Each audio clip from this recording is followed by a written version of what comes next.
요한계시록 2장 8절에서 11절. 서머나 교회의 사자에게 편지하라. 처음이며 마지막이요 죽었다가 살아나신 이가 이르시되 내가 내 환난과 궁핍을 알거니와 실상은 내가 부유한 자니라. 자칭 유대인이라 하는 자들의 비방도 알거니와 실상은 유대인이 아니요 사단의 회당이라. 너는 장차 받을 고난을 두려워하지 말라. 볼지어다 마귀가 장차 너희 가운데서 몇 사람을 옥에 던져 시험을 받게 하리니 너희가 10일 동안 환난을 받으리라. 내가 죽도록 충성하라. 그리하면 내가 생명의 관을 내게 주리라. 귀 있는 자는 성령이 교회들에게 하시는 말씀을 들을지어다. 이기는 자는 둘째 사망의 해를 받지 아니하리라. 아멘.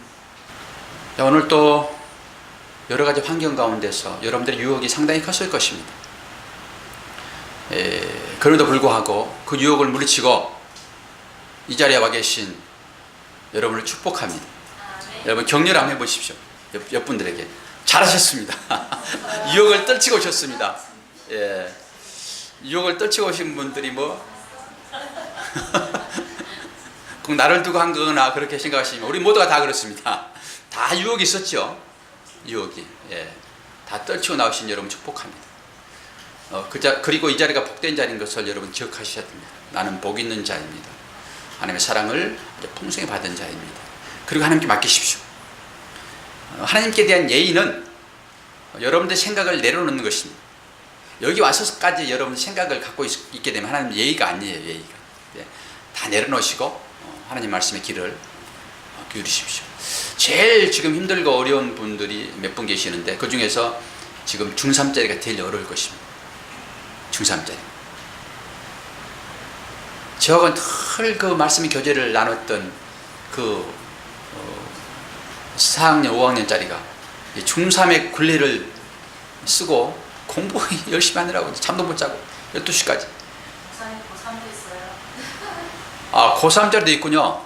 네. 직접 나하고 이제 교제를 안 하고 있으니까. 고3, 어머니는 고3이죠. 예. 얼마나 힘듭니까? 이 시간만큼 좀 내려놓으십시오. 그리고 아이들이 힘든 것은 엄마의 그 무게가 크기 때문에 더 힘들어요. 뭐 아이들만 행복을 위하여 그 공부를 하는 게 아니에요. 엄마의 무게가 그 어깨에 있습니다. 이게 은근히 이게 압력을 가하잖아요. 여러분 그거 내려놓으셔야 돼요. 우리 아이들이 공부하고 싶어서 마음껏 공부할 수 있도록 그걸 여러분이 해주셔야 돼요. 저기 노씨 집안이 조금 문제가 있어요. 문제가. 아이들을 조금 자유롭게 공부할 수 있도록. 우리 아이들은 스스로 할 수 있는 힘이 있습니다. 스스로 할 수 있는 힘. 격려해주고 앞길만 조금씩 닦아주셔야지. 자꾸 무거운 짐을 얹혀놓게 되면 아이들이 지칩니다. 부모는 그 일을 못하더라도 우리가 한 가족이었잖아요. 우리가 이제 부모 됐잖아요. 우리 새로운 영적인 가족이니까 이렇게 아이들이 나올 때 얼마나 힘드니 그래도 교회 나온 거 축하한다 이렇게 아이들을 격려해 주셔야지. 그냥 번둥만둥 목사만 애타가지고 그러면 안 되니까 여러분 늘 격려해 주시길 바랍니다. 자, 오늘의 말씀은 서머나 교회의 사자에게 보낸 편지입니다. 제가 7교회를 이렇게 이제 설교를 하면서 7교회를 바라보시는 하나님의 마음, 그 마음이 어떤 것인가를 좀 자세하게 계속 짚어나가면서 설교를 지금 하고 있습니다. 이게 마지막 교회까지 얘기할 때는 첫 번째 교회는 최소한 7번 이상 얘기할 것입니다. 7번 이상. 이제 이 교회는 누구를 얘기한다 얘기했죠? 우리들을 두고 얘기하는 것입니다. 7교회니까 7교회. 7교회에는 모든 보이는 교회에 주어지는 얘기입니다. 그러니까 각자의 다양한 삶이 있잖아요. 우리가 다 교회인 것이고 우리의 삶에도 각자 다양한 문제들이 있지 않습니까? 우리가 편할 때는 사실 그게 하나님을 찾을 일이 별로 없습니다. 편안한데 뭘 하나님 찾습니까? 그냥 즐기시면 되지. 근데 우리의 삶이라고 하는 것은 결코 만만치 않잖아요. 그러면 이 만만치 않는 세상을 이길 수 있는 유일한 길은 나의 지혜가 아닙니다. 나의 경험이 아닙니다. 하나님께 나아가야 됩니다. 하나님께 물어야 됩니다. 그럼 하나님이 지식을, 지혜를 주십니다. 여러분은 여러분의 삶 가운데서 어떤 어려움이 실제 있습니까? 그럼 그 어려움을 어떻게 극복하려고 합니까? 여러분, 기도하십시오. 그리고 말씀에 집중하십시오.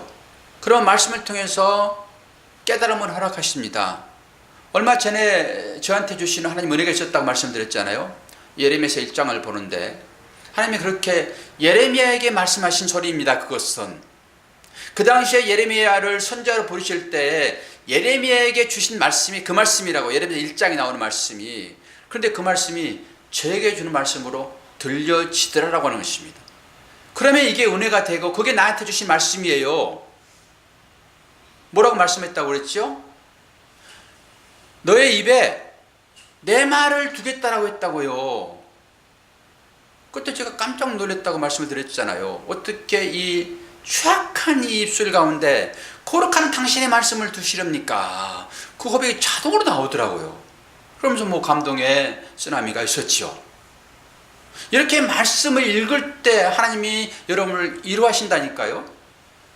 제가 이런 경험을 또 한 번 있었습니다. 저희 어머니가 암으로 고통을 당하시고 제가 그 암 때문에 어머니와 함께 서울의 성남까지 특별 새벽 기도 시간에 다녔습니다. 간절한 기도가 있었죠. 그때 엎친 데 덮친 격으로 제가 하고에 이제 임원을 할 때 저를 막 탄핵하는 사람이 있었어요. 왜 쟤네들의 말을 듣지 않고 이 목사님은 모든 것도 은혜로만 덮습니까? 이 삶 가운데 이게 분명하게 잘못하고 있는데 교수들이 왜 덮으려고 그럽니까? 저는 그런 나이가 좀 들었으니까 덮고 갑시다. 뭐 그게 좀 지나고 나면 다 그게 무슨 뜻인지 알 텐데 왜 가끔 대자보를 붙이려고 그럽니까? 대자보도 이제 제 이름을 붙여야 되니까. 저는 뭐 그거 싫다고 했습니다. 얼마나 저를 미워하는지 이중적인 고난이 저한테 있었죠. 근데 새벽 기도를 이제 올라고 탁자를 봤더니 탁자에 조그만 전도지가 하나 있었습니다. 로마서 말씀인데요. 할 수 있거든 너희는 모든 사람과 더불어 뭐 하라고요? 화목하라. 그러니까 저를 그렇게 볼 때마다 째려보고 그냥 노무현 대통령 그때 탄핵할 때였거든요. 저는 이제 학생들 오게 되면 앞에서 인사도 하고 그러니까 오자마자 노무현 대통령 탄핵인지 아시죠? 저를 쳐다보면서 그래요. 저하고 나이가 뭐 20년 이상 차이 나는, 저는 넉달이 학생이니까 그런 수모를 겪었었는데 얼마나 미웠겠습니까? 마음으로. 저 사람만 없으면 내가 좀 편하겠는데. 근데 그 말씀이요, 저를 눈 녹듯 마음을 녹여버렸습니다. 모든 사람과 화목하라. 여러분 삶 가운데 어떤 문제가 발생되잖아요. 그러면 말씀을 통해 가지고 하나님이 그 말씀을 통해서 여러분들에게 말씀하신다니까요. 그래서 말씀을 묵상을 하는 것입니다. 기도할 때도 마찬가지예요. 여러분 지혜가 필요하십니까? 문제를 해결할 만한 지혜가 필요하십니까? 말씀을 보세요. 말씀 보시게 되면은 그 말씀을 통해서 레마로 나에게 찾아온다니까요. 그게 내 말이 딱 되는 것입니다. 이게 로고스의 말이 레마로 바뀌는 것입니다. 레마의 말씀은 나하고 하나님과 관계된 말씀이에요. 로고스는 기록된 말씀이고, 보통 때는 여러분들이 그냥 읽으시면 되는 것입니다. 그런데 문제가 발생되어지면요, 그 말씀이 내 말씀으로 크게 들린다니까요. 그러면서 아멘 합니다. 그래서 말씀이 지혜인 것이에요. 그래서 모든 말씀은 능력이 있으므로 사람들의 문제를 해결할 수 있는 길이 되는 것입니다. 그런데 여러분 기도도 않고 말씀도 안 보고 어떻게 문제를 해결하냐고요. 참 신기해요. 제가 우리 선생님들에게 이 말을 해야 되냐 말아야 되냐 하다가 제가 금요일날 좀 은혜 받는 그런 내용이 있어서 금요일날은 제가요 2손을 들면서 찬양을 하고 막 기도를 했습니다. 막 기도가 나오는 거죠. 때로 따로 그렇게 막 통속으로 나옵니다. 그렇게 기도하고 나오면요, 뭐 성령의 은혜도 있을 수 있겠지만은 마음은 또 시원해져요. 여러분 한번 울어보십시오. 울어보시게 되면은 일주일 동안 시원해요. 여러분들의 마음이 답답한 것은 인간적으로라도 눈물이 말랐기 때문에 그래요. 눈물이 말라가지고 그 눈물이 그 마음 아픈 마음을 씻어낼 수 있는데, 심리적으로도 통에 자복한 눈물이 아닐지라도 그 눈물은 내 마음을 정화시킨다니까요. 이 근간에 여러분 어떤 일이 있었든지 간에 한번 울어보신 분 손 들어보세요. 눈물 좀 나신 분. 은혜파에 딱, 예, 은혜파, 동서남북, 사주, 은혜파는 눈물을 흘립니다. 기본적으로. 그런데 눈물이 전혀 메말라 있다라고 하게 되면은, 아, 내가 좀 삭막한 세상을 사는구나. 여러분 그렇게 생각하셔야 돼요. 아, 난 눈물이 없으니까 너무 좋아. 그러지 마시고, 은혜의 눈물도 좋고, 어려움이 닥쳐가지고 도저히 해결할 수 없어서 눈물 흘린 눈물도 좋고, 그 눈물이 나의 눈을 정화시킨다니까요. 눈을 정화시켜야지만이 뿌였던 것이 하얗게 보입니다. 선생님들 놓고 기도하는데 이런 마음이 들어가는 거예요. 우리 선생님들은 우리 아이들을 위하여 얼마나 기도하는가? 여러분 양심적으로 손은 들지 마세요. 양심적으로 우리 맡겨진 반 아이들을 위하여 얼만큼 기도합니까? 다 하리라 믿습니다. 양심이 찔리더라도 다 하리라 믿습니다. 내 기도는 하지 않아도 나에게 맡겨준 우리 아이들을 위해 여러분 기도하셔야 됩니다. 나에게 말씀이 주어졌다라고 하는 것은 곧 생명입니다. 우리 아이들에게 말씀을 전한다라고 하는 것은 하나님이 저에게, 네 입에, 우리 김 선생님 입에 내가 내 생명의 말을 줬어, 넣어줬어. 그러면은 뭘 말할 거야? 네 얘기 할 거야? 내 말 할 거야? 당연히 하나님 말해야죠. 여러분 지식으로 아이들을 가르치라 하게 되면요, 절대 그 아이들은 머리만 똑똑해진 사람이 되어버립니다. 머리만 똑똑해지면은 여러분 어떤 일이 발생이 되죠? 오늘 또 제가 중3짜리 아이 앞에 두고 공부하는 게 힘들지? 몇 시까지 공부해? 그랬더니 12시까지 한대. 경정이 몇 시까지 해? 1시간 더 해? 이겨버리려고? 얘야, 나는 9시 반만 되면 졸려가지고. 자기는 밤형이래요. 공부가 밤에 집중이 잘 되는데. 경기도 밤에 잘 되니? 공부가? 아침에 잘 돼? 그럼 일찍 자거라. 일찍 자고 일찍 한 4시쯤 일어나. 4시쯤 또 일찍 자고 8시간 자야 되니까 5당 4락? 아니 4당 5락 이런 말도 있더라고요. 4시간 자면은 붙고 5시간 자면 떨어진다. 쓸데없는 소리입니다. 자기 의만 키우는 거예요. 그게 충분히 자고. 아이들에게 그런 얘기 했습니다. 공부는 인풋입니다. 인풋. 그것은 내가 해야 될 일입니다. 내가 열심히 공부해서 집어내야 됩니다. 시험은 무엇이죠? 아웃풋입니다. 시험은 내가 공부한 것들을 끄집어내야 되는 거예요. 그런데 시험 답안 쓰려고 그러는데 공부를 그렇게 많이 했는데 생각이 안 나면 이게 어떻게 됩니까, 여러분? 여러분 그 기도를 부모가 하셔야 되는 것이에요. 아이들이 물론 열심히 공부하는 것도 중요하지만은 시험 볼 때 잘 생각나게 해달라고. 그럼 단백질도 많이 먹어야 되고 충분한 잠도 취해야 되고 해야 되는 거 아니겠습니까? 근데 성령님이 하시는 역할은 무슨 역할이시죠? 기억나게 하시는 분이 성령님이시라고요, 여러분. 물론 그것이 구원에 관계된 것이지만은 꼭 하나님이 구원만 생각하고 우리 육신적인 일은 전혀 관여 안 하실까요? 천만의 말씀 만만의 콩떡입니다. 연결되어 있습니다. 하나님은. 그렇기 때문에 육신적인 것도 하나님이 다 관여하셔서 생각나게 하신다니까요. 아이한테 그랬습니다. 그래?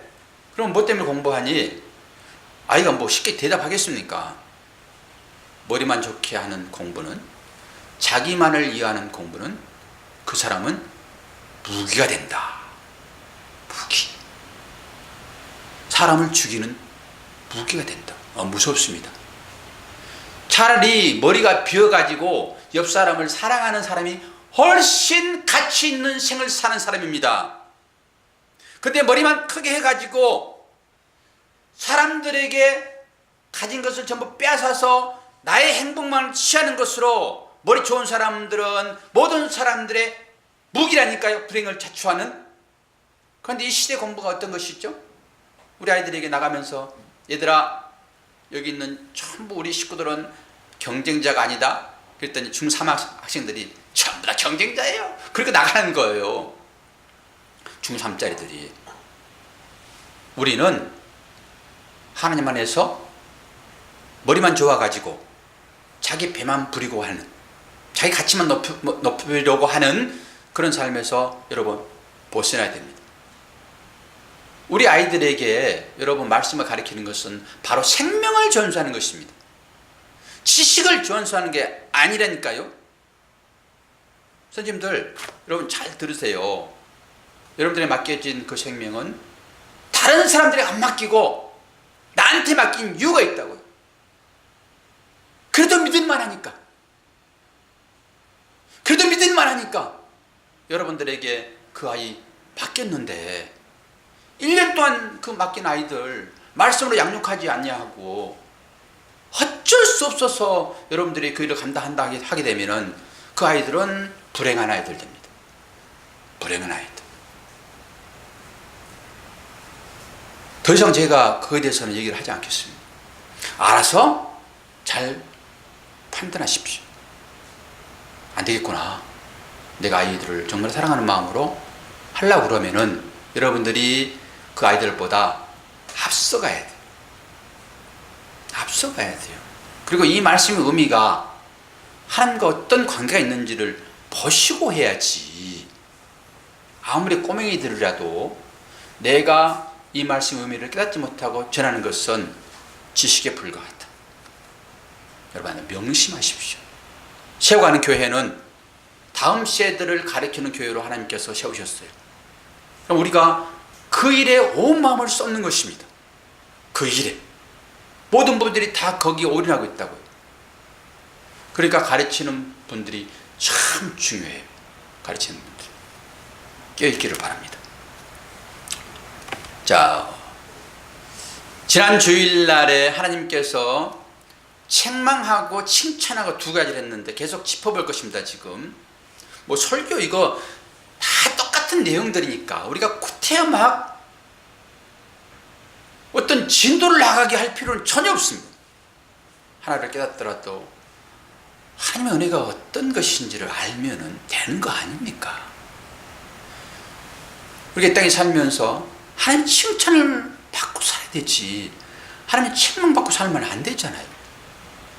조금 졸리더라도 놔두세요. 여기 나왔다라고 하는 것만 가지고도 하나님은 다 하세요. 우리 하나님은 앞으로 이 아이들 미래가 쫙 차있기 때문에 천천히 자녀를 키울 것입니다. 부모가 그 길만 닦아주면 돼요. 그 길만. 어떻게 칭찬받았습니까? 어떤 행위로 칭찬받았습니까? 어떻게 칭찬받았지요? 뭘 칭찬했습니까? 우상과 행음하라고 하는 그 발람의 교훈을 물리친 그 행위.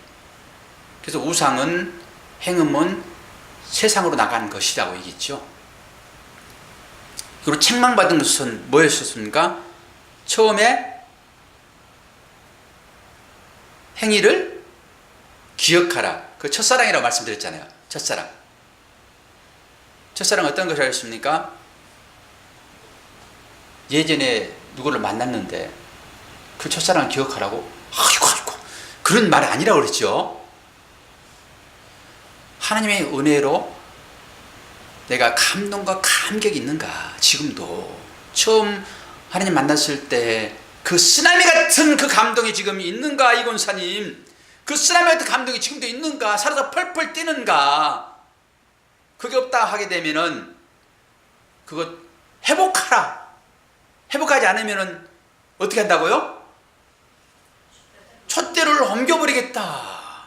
촛대는 우리인 것이고 그 촛대를 거니시는 분은 예수님이잖아요. 그러니까 삶을 다 보고 계신다. 옮겨버리겠다. 결국 에베소 교회는 옮겨져 버렸습니다. 자, 그러면서 이제 오늘은 어떤 교회죠? 서머나 교회요. 에서보드 서빌라 기억하고 있으시죠? 여러분 계시록 일독하셨습니까? 아멘. 말을 안 해도 다 알아요. 그렇게 할 것입니다라고 다짐하시는 것이죠 지금. 자, 서머나 교회는 지금 편지를 보낸 분이 어떻게 얘기하고 있죠? 지난번에는 촛대 사이를 거니시는 주님이 내가 너에게 편지한다 이렇게 말씀했잖아요. 그러면서 자세히 살피시는 그분. 오늘은 뭐라고 말씀하시죠? 좀 성경 다 안 읽었습니까 지금? 원래 컨닝들 하셔야죠. 이게 중요하다니까요. 이게 중요하다니까요. 첫 번째, 어떤 분이 편지를 보낸다라고 하는 것이 중요하단 말입니다. 이것은 그 당시에 사랑하는 자녀들의 삶이 어떤 것인지를 너무나 정확히 잘 알기 때문에 이 서신서 앞에 이렇게 쓰는 것입니다. 처음이요, 나중. 이것을 알파와 오메가다 말씀드렸죠. 그리고 히브리어는 알렙과 탑이라고 말씀드렸잖아요. 처음과 끝, 이 안에는 다 들어있습니다. 그리고 또 하나 있죠. 죽었다가 살아나신 일. 그러니까 이 문맥으로 여러분 보셔야 되는 것입니다. 그러면은 서머나 교회가 어떤 교회인지가 드러나게 되는 거예요. 처음과 나중이다. 처음과 나중이신 그분이 서머나 교회에게 편지하는 것은 얼마나 너희들이 삶이 힘들고 어려우면은 그 처음과 끝이 고난이었더라 이런 것입니다. 서머나 교회 그렇습니다. 그들의 삶이라고 하는 것은 너무너무 힘들었습니다. 끝날 것 같지 않는 고난의 삶. 그리고 죽었다가 살아나신 이라고 하는 것은 지금 어떻게 얘기하고 있죠? 죽도록 충성하라. 이런 얘기를 지금 하고 있는 거거든요. 죽도록 충성하라. 여러분, 이 말씀이 뉘앙스만 보더라도 서머나 교회에는 엄청난 어려움 가운데 있었다라는 것을 볼 수 있습니다. 그러니까 그들을 향하여서 처음과 나중인 내가, 그러니까 너희들의 삶을 처음과 끝을 다 아는 내가 너희들에게 지금 얘기하고 있다. 이런 것이죠. 사실 서머나 교회에는 이렇게 고난 가운데서도 아주 우리가 교회사에서 남을 만한 유명한 한 사람이 있었는데 그 사람이 서머나 교회 감독이었는데요. 그 감독의 이름 기억나십니까? 폴리캅입니다. 폴리캅은 86살까지 사셨습니다. 예, 그 다음 서머나 교회 목사라고 보시면 되겠죠. 목사. 그 당시에 로마의 황제가 사람이 조금 힘이 있게 되면은 전부 신처럼 대우받기를 원합니다. 신처럼. 그리고 그렇게 돼야지만이 권력을 유지할 수 있습니다. 지금 황제를 이렇게 떠받들고 나라들이 몇 나라가 있죠. 황제를. 그 당시에 로마도 그 로마의 왕이 이 황제로, 즉 신으로 대접받기를 원했습니다. 근데 폴리캅도 그렇게 요구를 받습니다. 근데 그 당시에 스타티우스라는 총독이 이 이스라엘을 관리하고 있었는데, 서머나 교회를 관리하고 있었는데, 그 이제 소아시아 교회잖아요. 처음에 이제 7교회는 유럽 애굽으로 가기 전에 그쪽이니까 예루살렘 쪽은 아니죠. 유대 쪽은 아니죠.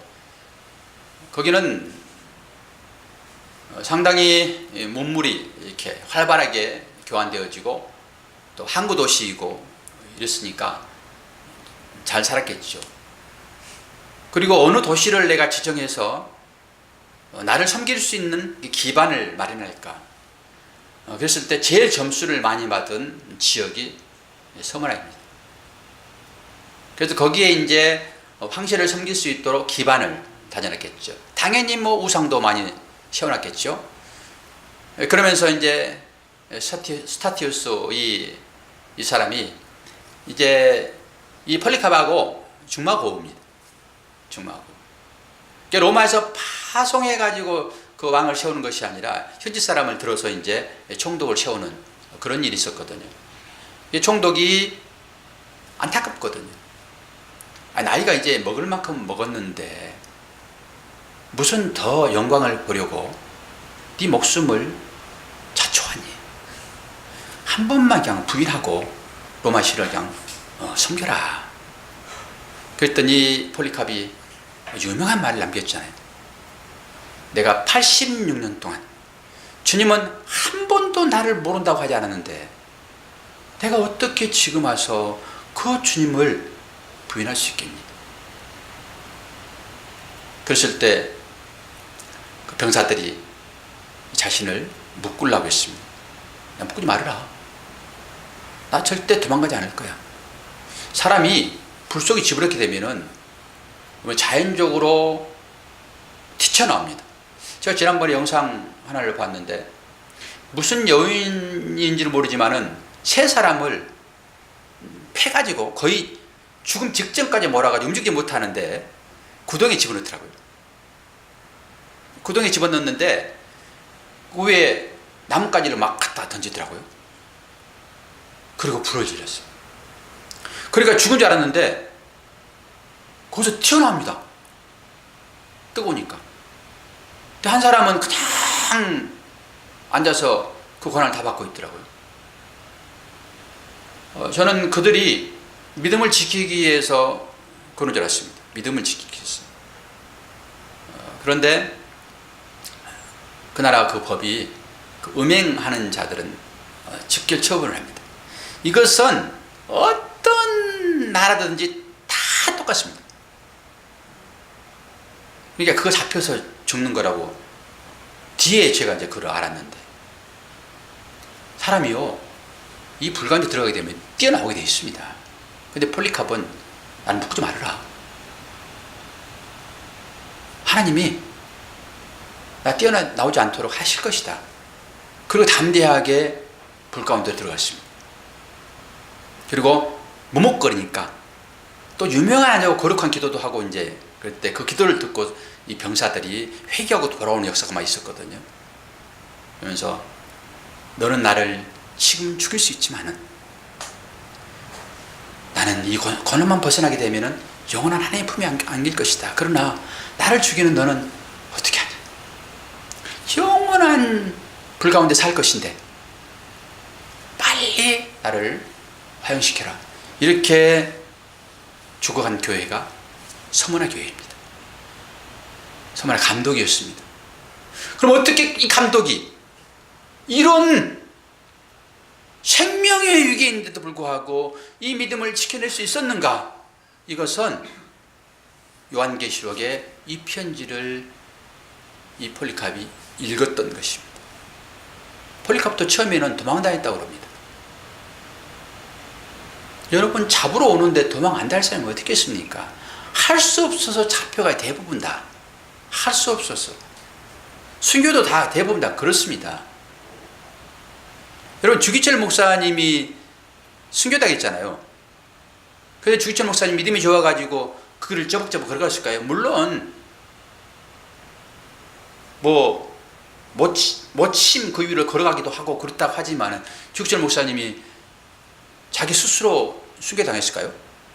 그 옥에서 그 모진 고문을 받는데 그 고민을 이겨낼 방법이 있습니까, 여러분?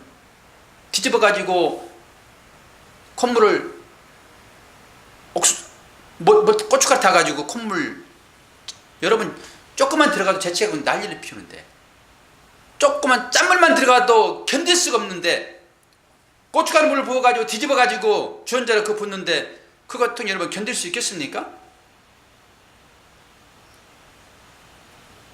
이 이쑤시개로 여러분 손톱을 밑에를 쑤시는데 견딜 재간이 있냐고요.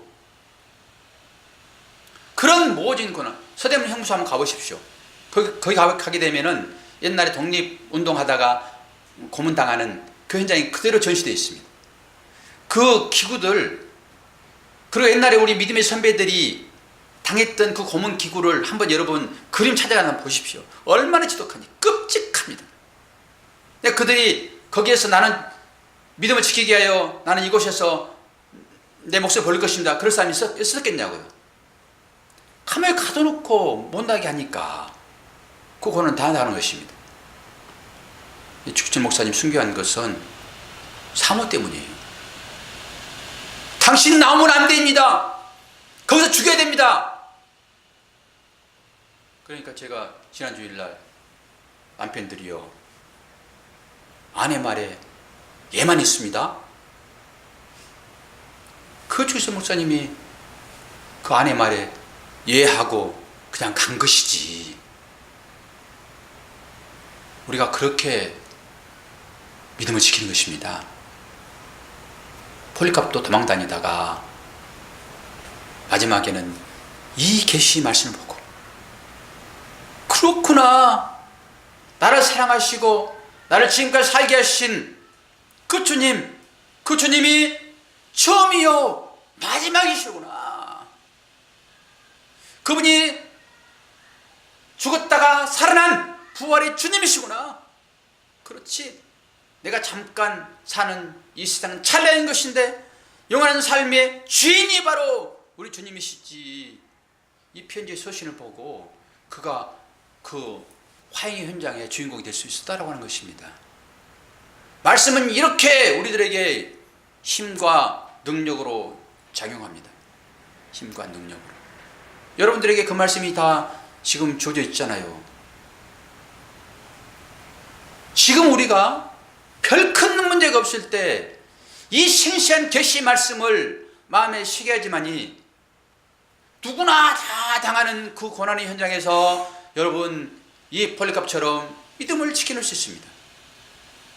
이 말씀을 보통 건강할 때 여러분들이 저장해 놓지 않으면은 어떤 힘으로 여러분 이 어려움을 견딜까요? 자신 있습니까? 그러니까 이 말씀이 들어오지 않게 되면은 나는 버림받은 자인 것이다 라고 목숨을 끊으려고 한다니까요. 말씀에 들어가서 여러분 그 말씀이 나를 강력하게 인도해야지만이 그 고난을 이겨낼 수 있습니다. 그래서 주님은 지금도 우리에게 말씀하십니다. 내 사랑하는 자녀들이여 이겨라, 힘내라, 내가 함께한다. 그 말씀이 여러분 귀에 쟁쟁하게 들리시기를 축원합니다. 사탄이 교회를 참담하게 파괴할 때 하나님께서는 수수방가하는 것처럼 그렇게 보여집니다. 그러지 않습니까? 지금 서문화 교회가 딱 그런 거예요. 왜 어려움에 처해 있는 그들을 도와주지 않을까요? 하나님은 어디에 계신 것입니까? 멀리 떠나가 계신 것일까요? 저도 성도들하고 이렇게 대화를 하다 보면은 하나님 좀 나타나셔서 뿅 좀 나타나셔서 내가 너를 사랑하고 너를 구원한 하나님이다. 좀 그랬으면 좋겠는데 이 박 목사 좀 힘 덜 들게. 아무리 기도해도 하나님은 도대체 그렇게 안 하시니 이유를 알 수가 없죠. 이유를 알 수가 없죠. 그런데 오늘 2장 9절 말씀 한번 보십시오. 이 그림은 지금 폴리캅이 순교당하는 그 그림입니다. 화형대에 있어. 옆 사람이 불 태우러 갔다 오히려 그 불 때문에 데워서 지금까지 이 흉터가 있다고 그러더라고요. 옆 병사 지금까지 흉터가 있다니까요. 지금까지 살아가지고. 봅시다. 요한계시록 2장 9절. 내가 내 환난과 궁핍을 아노니 실상은 내가 부유한 자니라. 여러분, 이게 말이 됩니까? 얼마나 힘들고 어려운 상황이고 지금 믿음을 지키겠다 하는 사람들이 불태워져 화형에 처해지는 이 상황이 어떻게 실상은 그게 부유라고 말해요. 실상은 부유라고. 여러분, 이 말씀에 공감하십니까?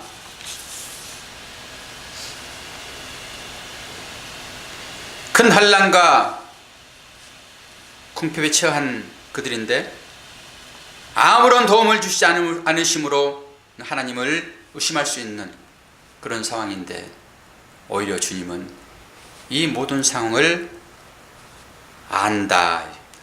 뭐라고 하죠? 아노니 다 안다라고 하는 것입니다. 여러분, 우리가 열심히 일했을 때 그 일하는 것을 알아주면 위로는 받잖아요. 알아주면. 근데 아무리 내가 열심히 일해도 알아주는 사람이 없어. 그럼 무슨 힘이 납니까? 그런데 지금 이 어려운 상황 가운데서 주님이 말씀하시잖아요. 네 환난과 궁핍을 내가 안다. 너는 그것이 힘들어서 죽을 지경이고 탈출하고 싶지. 그러나 실상은 네가 부자야. 부유한 자라. 그러니까 너무 고상하니까 잘 모르겠습니까? 여러분 좋아하는 거, 여러분이 부자라고 주님이 말씀하십니다. 그런데도 나는 왜 이렇게 가난해? 왜 나는 이렇게 쪼그라들었어? 늘 이런 마음을 가지고 있는데 주님 말씀하시잖아요. 실상은 그게 부자의 삶이야. 이 얘기를 지금 하고 있습니다.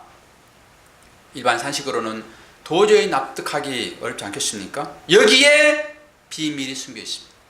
여기에 비밀이. 사실 일반적으로는 이게 이해할 수 없는 그런 얘기가 되지요. 그래서 하나님은 숨어 계신 것처럼 느껴집니다.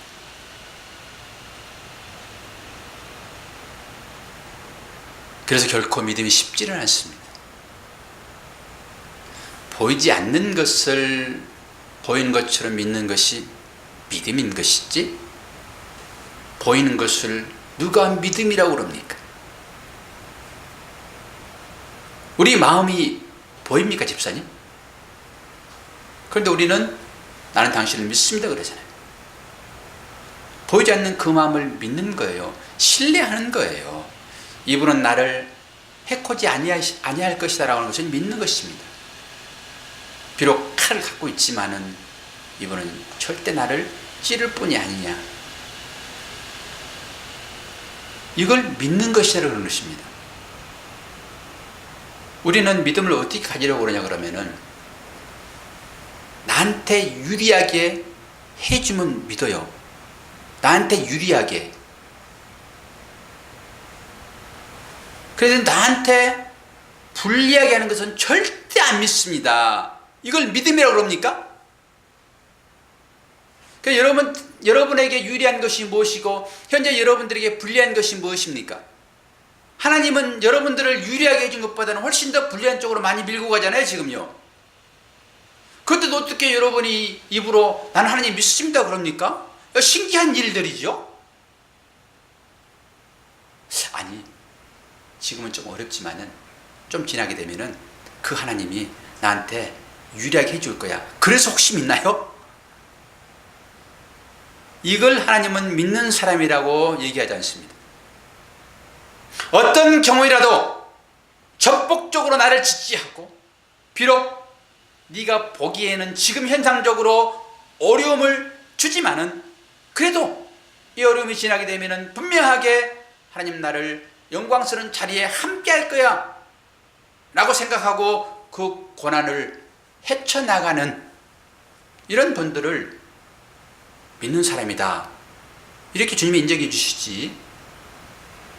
다른 생각을 가지고 주님을 믿으면 절대 그것을 온전한 믿음이다 말하지 않습니다.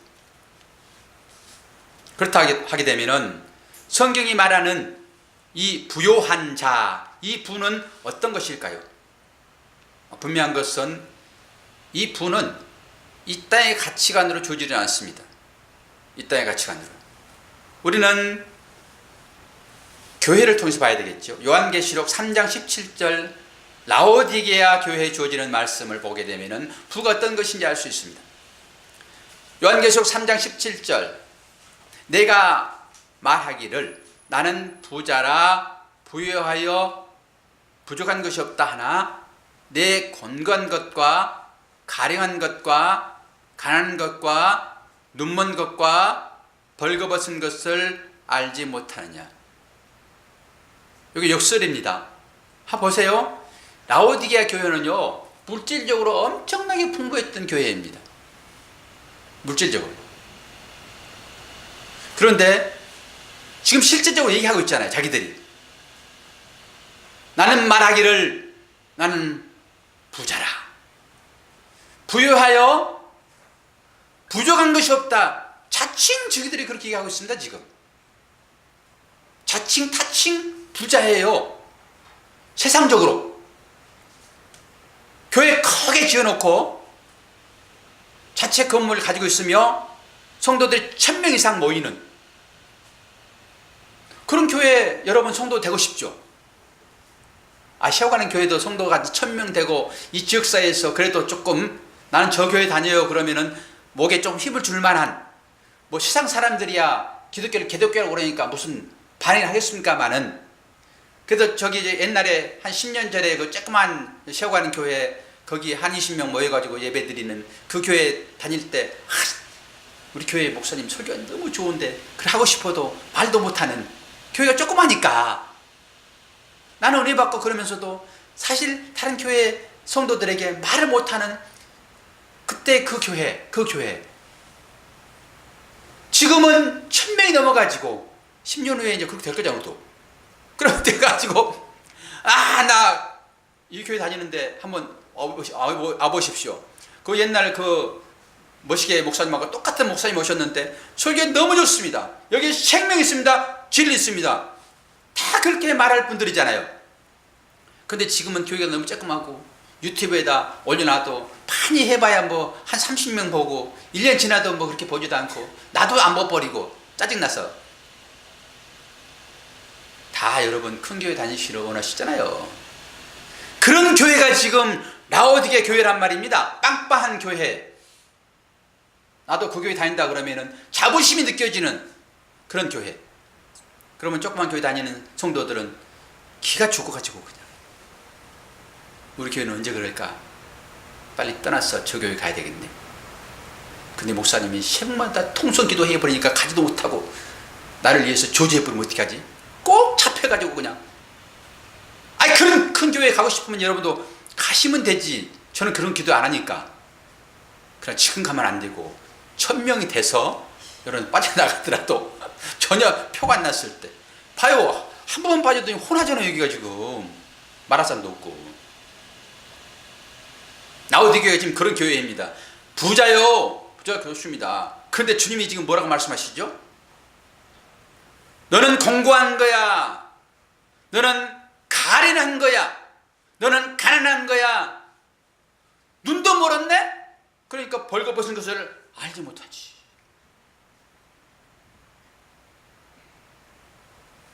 이런 책망받은 교회가 라오디게 교회예요. 여러분 어떤 교회에 다니고 싶으십니까? 여러분이 교회라니까요. 여러분이 교회인데 여러분이 라오디게 교회처럼 나는 부자야. 나는 거칠 것이 없어. 그런 것으로 여러분 자랑하게 되면은 주님 말씀하십니다. 너는 가련한 자이며 가난한 자이며 눈먼 자이고 너 벌거벗은 자야. 이렇게 얘기한다고요. 서머나 교회가 왜 칭찬을 받았습니까? 왜 그들에게 위로의 말씀을 해주냐고요? 나는 처음이고 마지막이야. 너의 삶은 처음부터 끝까지 어려울 수 있어. 아닐 수도 있겠죠. 이건 1호의 말씀이고요. 진짜 서만의 교회는 처음부터 끝까지 그렇습니다.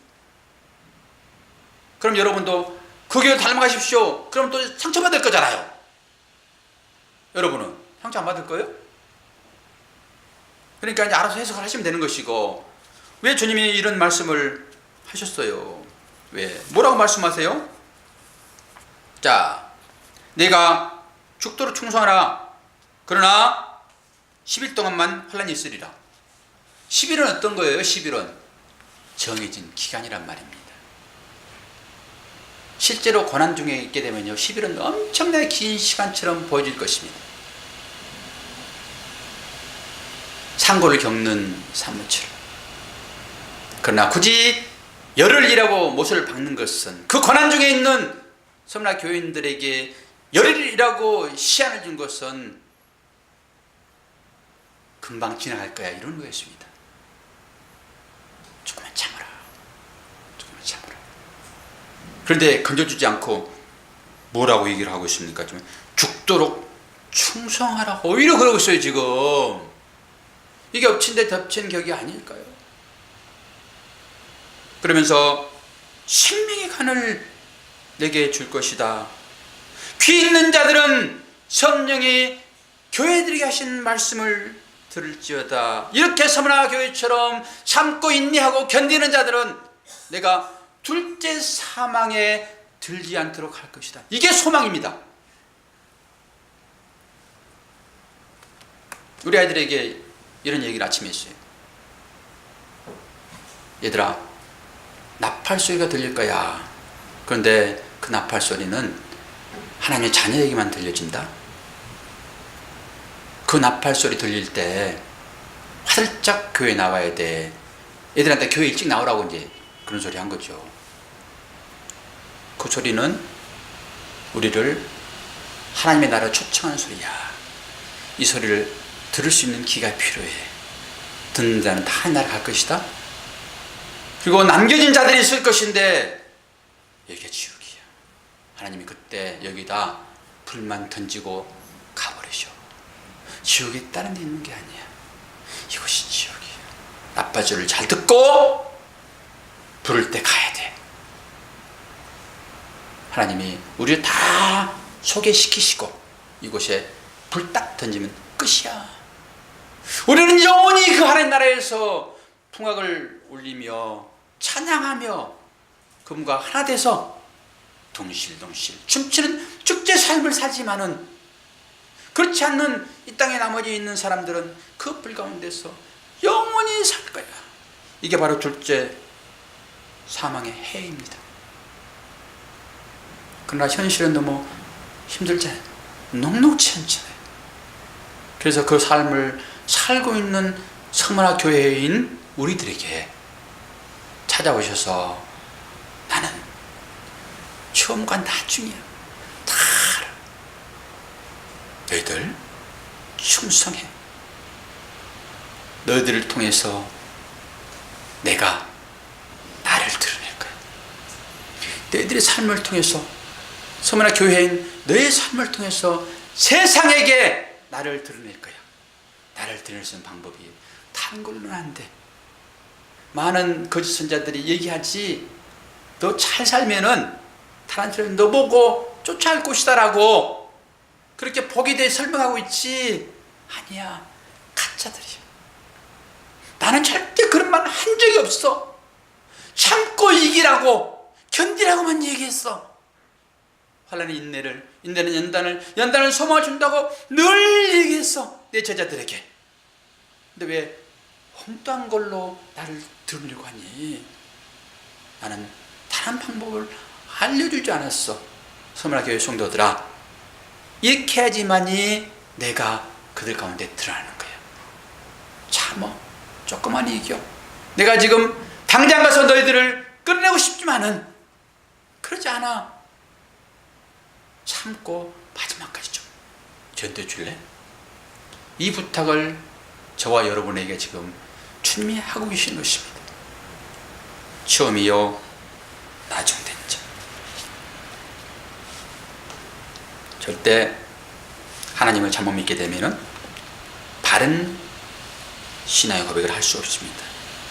말씀 하나 보고 설교를 마치겠습니다. 거의 반밖에 안 했는데 다음 주에 이어사든지 하겠습니다. 내 사랑하는 형제들아 들을지어다. 하나님이 세상에서 가난한 자들을 택하사 믿음에 부유하게 하시고 또 자기를 사랑하는 자들에게 약속하신 나라를 상속으로 받게 하지 아니하셨느니라. 설교를 쭉 계속 하다가 부교육자들이 뒤에서 목사님 빨리 끝내세요라고 하게 되면은 목사님 이제 거기서 끝내거든요. 은혜가 막 될 때는 설교가 길어지잖아요. 그럼 성도들이 기분 나빠니까 서로 사인을 해가지고 부목사야 시간 되면 뒤에 가가지고 사인을 해줘. 그럼 은혜 정말 올라가다가도 그 사인하게 되면 목사님이 딱 정리를 해야 되잖아요. 그럼 정리하려고 그러면 시간이 기본적으로 5분 정도는 결말을 맺어야 되기 때문에 안 됩니다. 그럼 시간이 가잖아요. 그래서 제가 동기 목사하고 얘기를 하면서 동기 목사도 이제 그 목사님의 제자니까 결론은 예수님이십니다. 그리고 설교를 딱 끝냈다고 그러더라고요. 저도 이제 결론 내려고 그러면 5분 이상 길어지니까 결론은 예수님이십니다. 여러분 스스로 결론을 맺으시기 바랍니다. 기도하겠습니다. 아버지 하나님, 서문화 교회에게 주어지는 이 말씀이 곧 고통 가운데 고난 가운데 그 현장 가운데 살아가는 우리들에게 준 하나님의 계시의 말씀입니다. 이 계시의 말씀을 주신 분이 처음이요 나중이며 죽었다가 살아나신 분 말씀하십니다. 얼마나 힘들면 주님이 그렇게 말씀하시며 이 편지를 보내셨겠습니까? 폴리카비 이 편지를 읽고 순교의 자유한 것처럼 우리들도 이겨라 이겨라 말씀하시는 그 주의 음성으로 들려지게 하시어서 이 삶의 현장에서 탁탁 쳐지는 이 문제를 믿음으로 잘 극복할 수 있도록 크신 은혜 베풀어 주시옵소서. 결론은 그리스도십니다. 예수 그리스도 이름으로 기도하옵나이다. 아멘.